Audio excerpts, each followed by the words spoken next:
नमस्कार। कभी सोचा है कि कोई एक सोच, सिर्फ एक आइडिया हमारी पूरी आर्थिक जिंदगी को कैसे बदल सकता है? हाँ, ये बहुत दिलचस्प सवाल है और आज हम जिन स्रोतों पर बात कर रहे हैं वो इसी के बारे में है। बिल्कुल। खास तौर पे रिच डैड पुअर डैड की कहानी।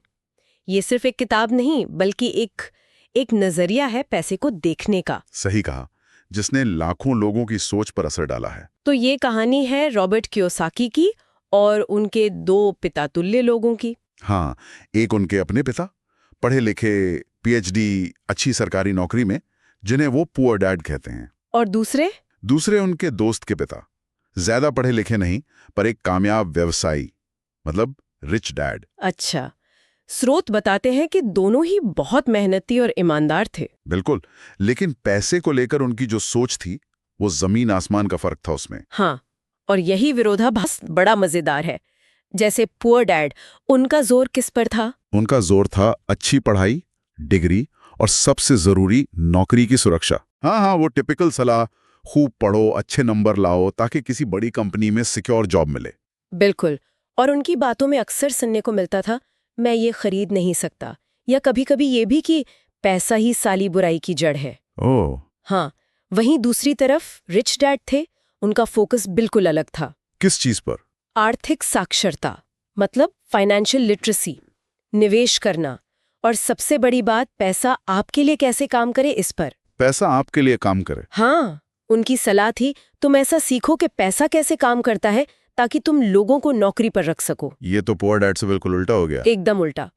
जहां पुअर डैड मानते थे कि परिवार और जिम्मेदारियों की वजह से अमीर बनना मुश्किल है, वहीं रिच डैड क्या कहते थे? रिच डैड कहते थे कि अरे, इन्हीं जिम्मेदारियों की वजह से तो अमीर बनना जरूरी है। उनका मानना था कि पैसे की कमी असल में वो है असली बुराई। बाप रे, मतलब ये सिर्फ पैसे कमाने के तरीके का फर्क नहीं था। नहीं नहीं, ये तो सोच का, एक पूरे माइंडसेट का फर्क था। तो रॉबर्ट के लिए ये बदलाव कैसे आया? मतलब कोई खास पल था, कोई घटना? हाँ, स्रोत बताते हैं कि एक बहुत अहम घटना थी जब रॉबर्ट सिर्फ 9 साल के थे। 9 साल के? तब क्या हुआ? उन्होंने हिम्मत करके अपने रिच डैड से पूछ लिया, मैं अमीर कैसे बन सकता हूँ? अच्छा। और जवाब क्या मिला? जवाब बहुत सीधा था लेकिन गहरा। रिच डैड ने कहा, देखो, अमीर लोग पैसे के लिए काम नहीं करते, नहीं करते तो फिर? वे पैसे को अपने लिए काम पर लगाते हैं। पैसे को कहाँ पर लगाते हैं? हाँ, और रॉबर्ट के लिए ये सुनना एक शॉक जैसा था, क्योंकि उन्होंने तो हमेशा यही सुना था, अच्छी नौकरी करो, मेहनत करो, पैसा कमाओ। ये बात कि पैसे को अपने लिए काम पर लगाना सुनने में तो अच्छा लगता है, पर इसका मतलब क्या है असल में? ये सिर्फ अमीरों के लिए है क्या? नहीं, ऐसा नहीं है। रिच डैड का मतलब था ऐसी चीजें बनाना या खरीदना, संपत्ति यानी एसेट्स, जो आपके जेब में पैसा डालें। बिना आपके लगातार काम किए। हाँ बिल्कुल, जैसे कोई प्रॉपर्टी किराए पर दे दी, या शेयर्स जिनसे डिविडेंड मिले, या कोई ऐसा बिजनेस जो आपके बिना भी चले। अच्छा, मतलब सैलरी से अलग इनकम। हाँ, सैलरी तो लाइबिलिटी की तरह हो गई, जिसके लिए आप अपना समय बेच रहे हैं। एसेट्स वो हैं जो पैसा कमा कर दें। तो ये सिर्फ पैसे की तकनीक नहीं है। नहीं, स्रोत ये भी बताते हैं कि ये डर और लालच जैसे जो भावनाएं ना, उनको संभालने की बात भी है। ये पुअर डैड के सेफ रास्ते से काफी अलग है। तो मतलब कमाई कितनी भी हो, जरूरी ये है कि पैसा संभाला कैसे जाए, बढ़ाया कैसे जाए। बिल्कुल, वो जो किताब में लाइन है ना, अगर आप पैसे को नहीं समझते तो चाहे जितना कमा लें वो टिकेगा नहीं। हाँ हाँ, वो शायद यहीं से जुड़ती है। एकदम। और इसी समझ को बनाने के लिए रिच डैड ने रॉबर्ट को वो 6 जरूरी सबक सिखाए थे, जिनका जिक्र किताब में है। हाँ, हम आज उन सबको की डिटेल में नहीं जा रहे हैं, पर स्रोत कहते हैं कि वही सबक प्रैक्टिकल तरीका है ये समझने का कि पैसा काम पर कैसे लगता है। लेकिन एक सवाल मन में आता है, पूछिए। क्या आज के जमाने में पुअर डैड की सलाह, अच्छी शिक्षा, सुरक्षित नौकरी, क्या वो बिल्कुल बेकार हो गई है? देखिए, ये एक जरूरी सवाल है। शिक्षा और मेहनत की अहमियत तो हमेशा रहेगी। हाँ, वो तो है। पुअर डैड का रास्ता एक तरह की स्थिरता, एक सुरक्षा देता है, और वो बहुत से लोगों के लिए जरूरी भी है। ठीक है। लेकिन रिच डैड का नजरिया आर्थिक स्वतंत्रता पर है, सिर्फ सुरक्षा पर नहीं। फर्क ये है कि क्या आप सिर्फ सैलरी के लिए काम कर रहे हैं, या आप ऐसा सिस्टम बना रहे हैं जहां पैसा आपके बिना भी आपके लिए कमा रहा है। बिल्कुल। स्रोत इसी बड़े फर्क को दिखाते हैं। तो कुल मिलाकर ये कहानी दो रास्तों की है। एक तरफ नौकरी की सुरक्षा और पैसे के लिए काम करना। और दूसरी तरफ आर्थिक आजादी और पैसे का आपके लिए काम करना। और ये चुनाव आपकी अपनी सोच से शुरू होता है। हाँ, हमारी आर्थिक दिशा बहुत हद तक हमारे माइंडसेट पर निर्भर करती है। चलिए सबसे पहले पैसे को लेकर जो उनका मूल विचार था वहीं से शुरू करते हैं। हाँ, जरूर। गरीब डैड का मानना था, और ये शायद कई लोगों ने सुना होगा, कि पैसे का प्यार सभी बुराइयों की जड़ है। हाँ, ये तो बहुत आम कहावत जैसी है। लेकिन अमीर डैड का नजरिया बिल्कुल उल्टा था। वो कहते थे पैसे की कमी सभी बुराइयों की जड़ है। सोचिए कितना बड़ा विरोधाभास है ये। वाकई एक ही चीज पर दो बिल्कुल अलग मुंह। और ये सोच उनकी सलाह में भी दिखती थी, है ना? हाँ, बिल्कुल। गरीब डैड हमेशा कहते थे बेटा खूब पढ़ो लिखो ताकि तुम्हें किसी अच्छी कंपनी में नौकरी मिल सके। उनका जोर सुरक्षित नौकरी पर था। जबकि अमीर डैड कहते थे पैसे के लिए काम मत करो, सीखो कि पैसा तुम्हारे लिए कैसे काम करता है। सही। अमीर डैड सिखाते थे कि पैसा कैसे काम करता है ये सीखो, ताकि तुम ऐसी कंपनी बना सको जो लोगों को नौकरी दे सके। मतलब एक नौकरी पाने की बात कर रहे थे, दूसरे नौकरी देने वाला बनने की। लक्ष्य ही एकदम अलग। बिल्कुल। गरीब डैड के लिए मंजिल थी आर्थिक सुरक्षा, तनख्वाह, पेंशन, रिटायरमेंट बेनिफिट्स। और अमीर डैड के लिए उनके लिए मंजिल थी आर्थिक स्वतंत्रता, मतलब पैसे के लिए काम करने की मजबूरी से आजादी। ये सोच का फर्क उनकी संपत्ति की समझ में भी दिखता है। गरीब डैड के लिए, जैसे कई आम लोगों के लिए होता है, घर ही सबसे बड़ी संपत्ति थी, सबसे बड़ा निवेश। हाँ, लेकिन अमीर डैड की परिभाषा अलग थी। वो कहते थे संपत्ति यानी एसेट वो है जो आपकी जेब में पैसा डाले। अच्छा। और दायित्व यानी लायबिलिटी वो है जो आपकी जेब से पैसा निकाले। तो इस परिभाषा से देखें तो घर, अगर उस पर लोन है, मेंटेनेंस का खर्चा है, तो वो असल में एक दायित्व है, संपत्ति नहीं। ये नजरिया तो काफी लोगों के लिए चौंकाने वाला हो सकता है, क्योंकि हम तो घर को ही सबसे बड़ा एसेट मानते हैं अक्सर। सही कहा। और यही फर्क जोखिम यानी रिस्क को लेकर भी था। गरीब डैड जोखिम से बचते थे, प्लेड सेफ वाला फंडा था उनका। हाँ, मतलब सुरक्षा पहले। जबकि अमीर डैड जोखिम को मैनेज करना सिखाते थे। उनका मानना था कि आर्थिक जीवन में जोखिम लेना पड़ता है, जरूरी ये है कि उसे समझो, उसे नियंत्रित करो, उसे डरो मत। शिक्षा को लेकर भी मतभेद था। गरीब डैड के लिए अच्छी डिग्री, शायद MBA जैसी, वो सुरक्षा का प्रतीक थी। अमीर डैड पारंपरिक शिक्षा के खिलाफ नहीं थे, पर उनका जोर वित्तीय साक्षरता यानी फाइनेंशियल लिटरेसी पे ज्यादा था। वो कहते थे असली आजादी पैसे की समझ से आती है, सिर्फ किताबी ज्ञान से नहीं। एक और बड़ा दिलचस्प फर्क था उनकी बातचीत के तरीके में। गरीब डैड अक्सर कहते थे मैं ये चीज नहीं खरीद सकता, और बात वहीं खत्म हो जाती थी। हाँ, ये सोच को वहीं रोक देता है। अमीर डैड ने इस वाक्य पर ही पाबंदी लगा रखी थी। वो कहते थे ये मत कहो। तो क्या कहें? वो कहते थे सवाल पूछो, मैं इसे कैसे खरीद सकता हूँ। पहला वाक्य दिमाग बंद करता है, दूसरा दिमाग को सोचने पर, रास्ते ढूंढने पर मजबूर करता है। क्या बात है! ये छोटा सा बदलाव सोचने का पूरा ढंग बदल सकता है। ये मानसिकता का फर्क है। या शायद थोड़ी असहज मानी जाती थी। जबकि अमीर डैड के घर, उनके घर तो डिनर टेबल पर भी अक्सर बिजनेस, निवेश, पैसों की बातें होती थीं। वो इसे बच्चों की आर्थिक शिक्षा का हिस्सा मानते थे। तो इन सब बातों से ये तो साफ है कि ये कहानी सिर्फ अमीर या गरीब होने के बारे में नहीं है, ये उससे कहीं गहरी है। हाँ, बिल्कुल। ये असल में मानसिकता की कहानी है, विचारों की, डर की और अज्ञानता की। एक पिता पैसे को शायद कम अहमियत देते थे, दूसरे उसे एक जरूरी औजार, एक ताकत मानते थे। एक सिर्फ कड़ी मेहनत पर भरोसा करते थे, दूसरे स्मार्ट फैसला और पैसे की समझ पर। और इन दो अलग अलग दुनियाओं के बीच खड़े होकर रॉबर्ट कियोसाकी ने फैसला किया कि वो अमीर डैड से सीखेंगे। शायद उन्हें ये लगा होगा कि पैसा कमाना एक हुनर है जिसे सीखा जा सकता है, ये कोई किस्मत की बात नहीं है। हाँ, और अंत में ये पूरी चर्चा हमें यही सोचने पर मजबूर करती है कि हमारी अपनी सोच, हमारी परवरिश, हमारी आर्थिक दिशा को कैसे तय कर सकती है। श्रोताओं के लिए भी ये सोचने वाली बात है कि सिर्फ वो एक सवाल बदलने से मैं ऐसे कैसे हासिल कर सकता हूँ, किसी के सोचने के कितने नए रास्ते खुल सकते हैं। बिल्कुल। इस विरोधाभास से मिली कौन सी एक सीख आज किसी के नजरिए में सबसे बड़ा बदलाव ला सकती है, ये सोचने लायक है। नजरिया देती है, खासकर वो 6 सबक जो उनके अमीर डैड ने सिखाए। हाँ, ये किताब है तो काफी सोच बदलने वाली। इसका जो मुख्य उद्देश्य है वो यही है कि हम पैसे को लेकर जो पारंपरिक सोच है ना, उससे जरा हट कर देखें। सही। अमीर लोग दुनिया को, पैसे को कैसे देखते हैं, ये समझना बड़ा फायदेमंद हो सकता है। तो पहला सबक ही मुझे लगता है काफी दमदार है। अमीर लोग पैसे के लिए काम नहीं करते, पैसा उनके लिए काम करता है। सुनने में तो बहुत अच्छा लगता है, पर इसका असल मतलब क्या है? देखिए, होता क्या है कि ज्यादातर लोग नौकरी करते हैं, है ना? तनख्वाह मिलती है और उसी से गुजारा चलता है। ये हुआ एक्टिव इनकम, मतलब आप काम करेंगे तो पैसा आएगा। राइट। अमीर डैड की सोच इसके बिल्कुल उलट है। वो कहते थे कि अपनी एनर्जी, अपनी ऊर्जा ऐसी चीजें बनाने में लगाओ जो आपके बिना काम किए भी पैसा कमा कर दे। अच्छा। हाँ, इसे पैसिव इनकम कहते हैं। जैसे प्रॉपर्टी का किराया आ रहा है, हाँ। या किसी बिजनेस से मुनाफा आ रहा है, या फिर आपने कहीं निवेश किया है, उस पर रिटर्न मिल रहा है। ये सोच का फर्क ही सबसे बड़ा है असल में। यानी सिर्फ मेहनत से कमाना काफी नहीं है, अपने पैसे को भी काम पर लगाना सीखना होगा।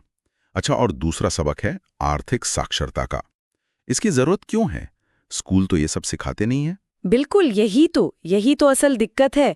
स्कूल हमें कितनी सारी चीजें पढ़ाते हैं, पर पैसा कैसे काम करता है ये शायद ही कोई सिखाता है। सही बात है। आर्थिक साक्षरता का सीधा सा मतलब है, दो चीजों का फर्क समझना बहुत जरूरी है। एक है संपत्ति यानी एसेट, और दूसरी है देनदारी यानी लायबिलिटी। संपत्ति वो है जो आपकी जेब में पैसा डाले, और देनदारी वो आपकी जेब से पैसा निकाल ले जाए। हाँ, और वो जो किताब वाला घर का उदाहरण है, वो यहाँ एकदम फिट बैठता है। हाँ, बिल्कुल। लोग घर को अपनी सबसे बड़ी संपत्ति मानते हैं, पर अगर उस पे मोटी ईएमआई जा रही है हर महीने, तो वो तो पैसा निकाल रहा है जेब से। एग्जैक्टली। तो अमीर डैड के हिसाब से वो एक देनदारी हुई। संपत्ति तब बनेगी जब वो शायद आपको किराया कमा कर दे। सही। तो जब ये फर्क समझ आ गया, तो तीसरा सबक आता है अपने खुद के काम पर ध्यान देना। हाँ, मतलब नौकरी करते हुए भी। हाँ, नौकरी बेशक करें, क्यों नहीं, पर साथ साथ अपनी संपत्ति बनाने पर भी फोकस करें, अपना कुछ खड़ा करें। जैसे चाहे वो कोई छोटा मोटा बिजनेस हो, या स्टॉक मार्केट में थोड़ा निवेश कर रहे हो, या कोई और साइड हसल जैसा आजकल कहते हैं। हाँ, ये साइड हसल वाली बात तो आजकल काफी आम है। मतलब अपनी रेगुलर जॉब के साथ कुछ और करना। बिल्कुल, अपनी कमाई का एक और जरिया बनाना। पर ये सब करने के लिए सिस्टम को समझना भी तो जरूरी होगा ना। यहीं पे शायद चौथा सबक आता है, टैक्स और कंपनियों की ताकत। ये थोड़ा सा मुश्किल लगता है सुनने में। हाँ, लग सकता है, पर इसे आसान भाषा में समझें तो अमीर लोग अक्सर टैक्स बचाने के लिए कंपनियों या कॉरपोरेशंस का इस्तेमाल करते हैं। अच्छा, उसका क्या फायदा होता है? फायदा ये होता है कि कंपनियां अपने मुनाफे से पहले अपने कारोबार से जुड़े जो भी खर्चे हैं वो दिखा सकती हैं। ओके। और फिर जो पैसा बचता है उस पर टैक्स लगता है। जबकि एक आम नौकरी करने वाला व्यक्ति, हाँ। वो पहले अपनी कमाई पर टैक्स देता है, फिर जो बचता है उससे खर्च करता है। मतलब पूरा गेम उल्टा है। हाँ, तो सिस्टम को समझना और उसका फायदा उठाना आना चाहिए। सही कहा। मतलब नियम तो वही है, बस कुछ लोगों ने बेहतर तरीके से इस्तेमाल करना जानते हैं। अब पांचवा सबक है, अमीर लोग पैसे का आविष्कार करते हैं। ये तो और भी रहस्यमय लगता। हाँ, रहस्यमय नहीं है, बस सोच का फर्क है। इसका मतलब है कि वो सिर्फ बने बनाए रास्तों पर नहीं चलते कि नौकरी कर ली बस। वो बाजार में मौके तलाशते हैं, देखते हैं कि कहाँ कोई समस्या है जिसका समाधान निकाला जा सकता है, फिर उस समाधान को बेचकर पैसा बनाते हैं। अच्छा, यानी प्रॉब्लम सॉल्विंग। बिल्कुल। जहाँ ज्यादातर लोग सिर्फ मुश्किलें देखते हैं, वो वहीं पर अवसर ढूंढ लेते हैं। और रिस्क मतलब जोखिम, उससे डरने की बजाय उसे समझदारी से मैनेज करना सीखते हैं। ये एक तरह की क्रिएटिविटी है, पैसा कमाना भी। हाँ, ये तो है। दिमागी खेल ज्यादा है। और आखिरी सबक, छठा सबक, सीखने के लिए काम करना, पैसे के लिए नहीं। हाँ, ये भी बहुत गहरी बात है।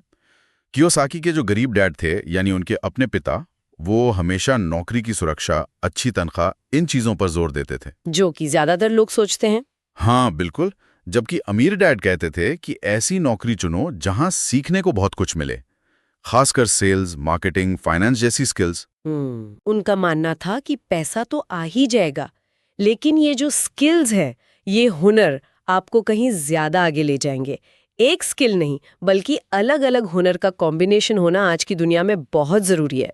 तो कुल मिलाकर अगर हम सार देखें इन 6 सबकों का, पैसे को अपने लिए काम पर लगाओ, पैसे की भाषा यानी एसेट लायबिलिटी समझो, अपनी संपत्ति बनाओ, टैक्स के नियम जानो, मौके पहचानो और हमेशा सीखते रहो। बिल्कुल सही। और सबसे जरूरी बात जो इस किताब से निकल कर आती है वो ये कि हमारी सोच ही हमारी हकीकत तय करती है। रॉबर्ट कियोसाकी ने ये चुना कि उन्हें किसकी सलाह माननी है, अमीर डैड की या गरीब डैड की। ये चुनाव आज हम सबके पास है। बिल्कुल सही कहा। हाँ, कि असली गरीबी जो है वो पैसे की कमी नहीं है बल्कि सोच की कमी है। बिल्कुल। और कहते हैं कि इस सोच के पीछे दो बड़ी ताकतें काम करती हैं। एक है डर और दूसरा लालच। हाँ जी, डर और लालच। तो चलिए इसी को थोड़ा खोलते हैं, समझते हैं कि ये कैसे काम करता है। ठीक है। अक्सर हम सोचते हैं कि लोग नौकरी क्यों करते हैं, शायद अच्छी तनख्वाह के लिए। पर कियोसाकी का तर्क है कि सबसे बड़ा कारण पैसा कमाना नहीं बल्कि पैसा खोने का डर है। ये बात तो है। बचपन से ये बात दिमाग में बैठ जाती है ना कि भाई पढ़ो, अच्छे नंबर लाओ, अच्छी नौकरी पाओ, वरना जिंदगी मुश्किल हो जाएगी। हाँ, समाज का दबाव भी होता है। वही। और ये डर जो है वो सोच पर एक तरह से कब्जा कर लेता है। पहली तनख्वाह मिलती है, खुशी होती है, हाँ वो तो है। पर उसके साथ ही EMI, बिल, टैक्स, इन सब को चुकाने का डर भी शुरू हो जाता है। जिसमें गरीब और मध्यम वर्ग अक्सर फंस जाते हैं। जबकि अमीर लोग इससे निकलने का रास्ता जानते हैं, ऐसा कहा जाता है। हाँ, और दिलचस्प बात यह है कि ये डर अकेले काम नहीं करता। जैसे ही थोड़ा पैसा हाथ में आता है, एक और चीज सिर उठाने लगती है, वो है लालच। अच्छा। हाँ, अमीर डैड के हिसाब से ज्यादा पाने की जो चाहत है वो लोगों को जरूरत से ज्यादा खर्च करवा देती है। जैसे वो नई कार की EMI या लेटेस्ट फोन क्रेडिट कार्ड पर। बिल्कुल, या दिखावे के लिए महंगे कपड़े। असल में ये लालच जरूरत और मतलब इच्छा के बीच का फर्क ही मिटा देता है। और लोग एक अंतहीन दौड़ में लग जाते हैं। सही कहा। अच्छा, तो ये डर और लालच जब दोनों एक साथ मिल जाते हैं तब क्या होता है? क्या सोचने समझने की शक्ति वाकई कम हो जाती है? बिल्कुल। विचारों के मुताबिक यही सबसे खतरनाक कॉम्बिनेशन है। भावनाएं इतनी हावी हो जाती हैं कि तर्क पीछे छूट जाता है। मतलब लोग बिना सोचे समझे कहीं भी पैसा लगा देते हैं, या पैसा आने पर उसे संभाल नहीं पाते, या फिर रिस्क लेने से इतना डरते हैं कि अच्छे मौके हाथ से निकल जाते हैं। कियोसाकी ने कहा भी है शायद कि भावनाएं इंसान को गुलाम बनाती हैं और ज्ञान उसे आजाद करता है। बिल्कुल, यहीं पर सोच का, ज्ञान का महत्व समझ आता है। ज्ञान आजाद करता है, ये दिलचस्प है। और वो ब्राया पैच वाली कहानी का भी जिक्र आता है ना, खरगोश वाली। हाँ, वो कहानी एक बहुत अच्छा उदाहरण है। अमीर डैड कहते हैं कि हम सबका अपना एक ब्राया पैच होता है, मतलब वो कांटों भरी झाड़ी जिसमें हम फंस जाते हैं। और वो झाड़ी है हमारा डर और हमारा लालच। बिल्कुल। हम सोचते हैं कि नौकरी की सुरक्षा या थोड़ा और पैसा हमें बचाएगा, पर असल में हम उसी में और उलझते जाते हैं। तो रास्ता क्या है? भावनाओं को दबाना? नहीं, दबाना नहीं। रास्ता है उन्हें समझना और फिर सोच समझकर फैसला लेना। अमीर लोग भी डर और लालच महसूस करते हैं, ऐसा नहीं कि नहीं करते। अच्छा। पर वो भावनाओं के आधार पर तुरंत रिएक्ट नहीं करते। वो थोड़ा रुकते हैं, सोचते हैं और फिर एक्ट करते हैं। तो इसका मतलब हुआ कि डर को समझना, लालच को काबू करना और भावनाओं की जगह सोच से काम लेना, यही कुंजी है। हाँ, सही पकड़ा। तो मतलब नौकरी अपने आप में बुरी नहीं है, पर उस पर पूरी तरह निर्भर हो जाना वो हमें फंसा सकता है। बिल्कुल। नौकरी एक शुरुआत हो सकती है, पैसा कमाने का एक साधन, लेकिन कियोसाकी के अनुसार असली लक्ष्य ये सीखना होना चाहिए कि पैसा आपके लिए कैसे काम करे, बजाय इसके कि हम जिंदगी भर पैसे के लिए काम करते रहें। हाँ, और यहीं पर वो सबसे पहले खुद को पैसा दो वाला सिद्धांत आता है, पे योरसेल्फ फर्स्ट। हाँ, पे योरसेल्फ फर्स्ट। इसका मतलब है कि जैसे ही पैसा आए, सबसे पहले निवेश या बचत के लिए एक हिस्सा अलग रख दो और फिर बाकी खर्चों का सोचो। ये सुनने में कितना सीधा लगता है, पर ज्यादातर लोग करते ठीक उल्टा है। बिल्कुल।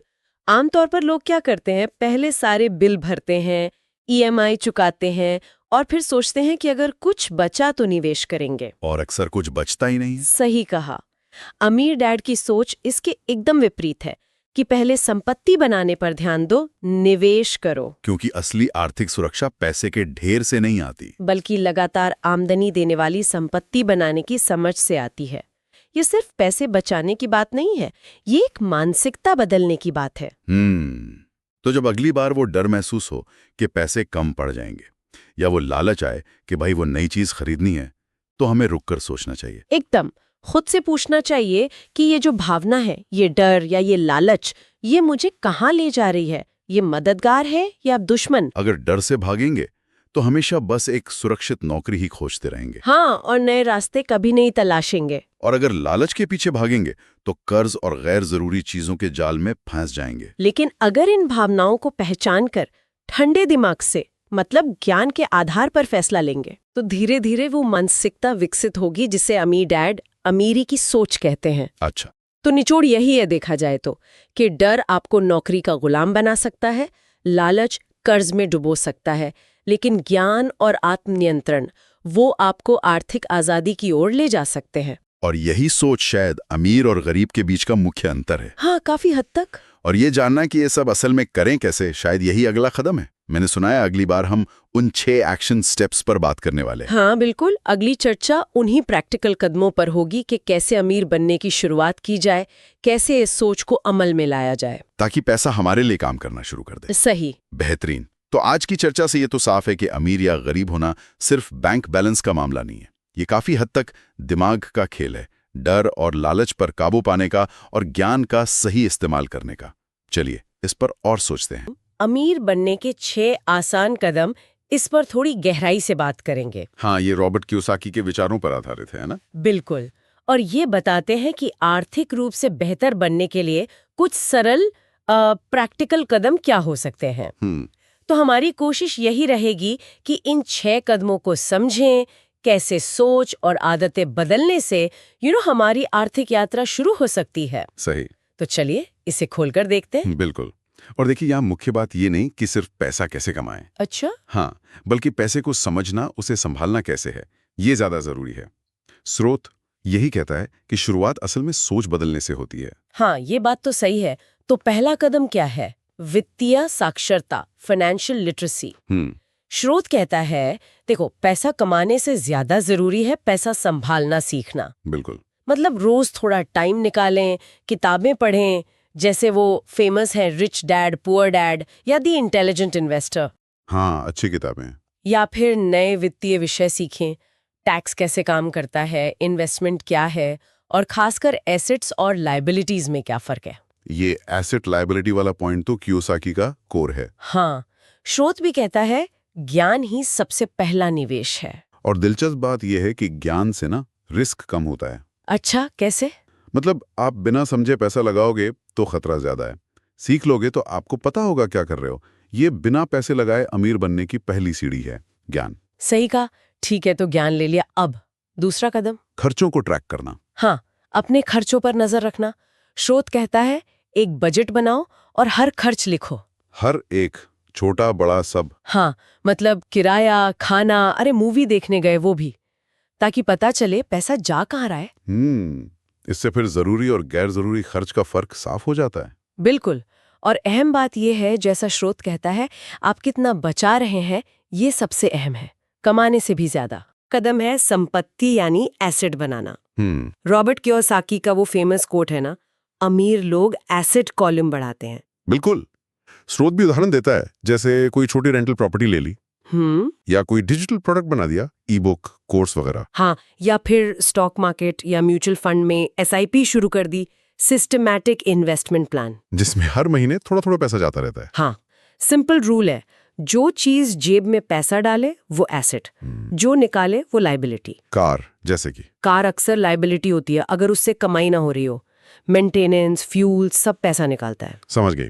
अच्छा, अब चौथा कदम, ये मुझे बहुत दिलचस्प लगता है। हाँ, ये एक तरह का मंत्र है, खुद को पहले पैसे दो, पे योरसेल्फ फर्स्ट। हाँ, ये सुनने में थोड़ा अजीब लग सकता है कि खर्चों से पहले खुद को पैसे कैसे दें, पर ये बहुत पावरफुल है। हाँ, स्रोत कहता है, जैसे ही आमदनी आए, सैलरी आए या कहीं से भी पैसा आए, हाँ, उसका कम से कम 10% सबसे पहले सीधा निकाल कर निवेश खाते में डाल दो। सेविंग्स में नहीं, इन्वेस्टमेंट में। हाँ, सीधा निवेश में। हाँ, इससे 2 बातें होती हैं। हाँ, एक तो निवेश की आदत पक्की होती है, हाँ, और दूसरा, जब 10% पहले ही निकल गया, हाँ, तो आप बाकी 90% में खर्च चलाना सीखते हो। ओ, तो खर्च अपने आप कंट्रोल होता है, फिजूल खर्ची कम। बिल्कुल। हाँ। ये अनुशासन लाता है। कमाल का आइडिया है ये तो। और ये अनुशासन हमें सीधे 5वें कदम पर ले जाता है। अच्छा, वो क्या है? वो आम बहाना कि मेरे पास तो पैसे ही नहीं है शुरू करने के लिए। हाँ, ये तो बहुत सुनने को मिलता है। स्रोत कहता है, ये बहाना है।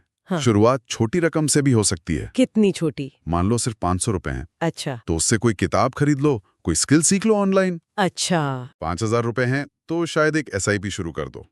50,000 रुपए हैं तो कुछ और देखो। मतलब बहाने नहीं बनाने। दिमाग लगाना है, जो है उससे क्या कर सकते हो ये सोचना है, एक्शन लेना है, छोटा ही सही। सही है। और फिर आता है छठा कदम। हाँ, जो है लगातार सीखने और बदलने के लिए तैयार रहना। मतलब ये एक बार का काम नहीं है। बिल्कुल नहीं, फाइनेंस की दुनिया, मार्केट ये सब बदलते रहते हैं, तो आपको भी अपडेट रहना होगा। नई स्किल सीखनी होंगी। हाँ, स्रोत कहता है सेल सीखो, फाइनेंस की गहरी समझ लो, डिजिटल मार्केटिंग सीखो। आजकल ऑनलाइन बहुत मौके हैं। और वो बात भी सही है, जो जितना सीखता है वही उतना कमाता है। बिल्कुल, सीखना बंद तो समझो तरक्की भी रुक सी जाती है। तो संक्षेप में ये 6 कदम क्या दिखाते हैं? यही कि अमीर बनने के लिए शुरू में बहुत सारा पैसा जरूरी नहीं है। जरूरी है सही जानकारी, सही नजरिया और लगातार कोशिश करते रहना। ये एक प्रोसेस है, कोई लॉटरी नहीं। हाँ, धैर्य और अनुशासन का खेल है। स्रोत में कुछ और छोटे छोटे सुझाव भी थे शायद। हाँ, जैसे हर महीने कम से कम एक फाइनेंशियल किताब पढ़ने का लक्ष्य रखना, अच्छा। या वो कैश फ्लो गेम खेलने को कहते हैं, जिससे पैसे के मैनेजमेंट की प्रैक्टिस हो। वो बोर्ड गेम है ना? हाँ, और हफ्ते में कुछ समय निकालना सिर्फ अपनी फाइनेंशियल प्लानिंग के लिए, सोचने के लिए। ये सब छोटी आदतें बड़ा फर्क ला सकती हैं। बिल्कुल। तो निष्कर्ष यही है कि अमीर बनना कोई बड़ा राज नहीं है, ये एक प्रक्रिया है, छोटे छोटे कदमों से बनती है। और ये 6 कदम एक साफ सीधा रास्ता दिखाते हैं। हाँ बिल्कुल। तो इस पूरी चर्चा का निचोड़ क्या निकलता है? मेरे ख्याल से यही कि आर्थिक स्वतंत्रता की मंजिल बड़े उछाल से नहीं, बल्कि लगातार चलने से मिलती है। छोटे सोचे समझे कदम। हाँ, धैर्य, अनुशासन और लगातार सीखने का सफर है ये। और ये अगर इस वीडियो ने आपकी सोच में बदलाव लाया हो तो इसे लाइक करें, शेयर करें और कमेंट में बताएं। इन 6 में से आप कौन सा स्टेप आज से शुरू कर रहे हैं। और याद रखिए, गरीब पैदा होना आपकी गलती नहीं, लेकिन गरीब मरना अब आपकी चॉइस है।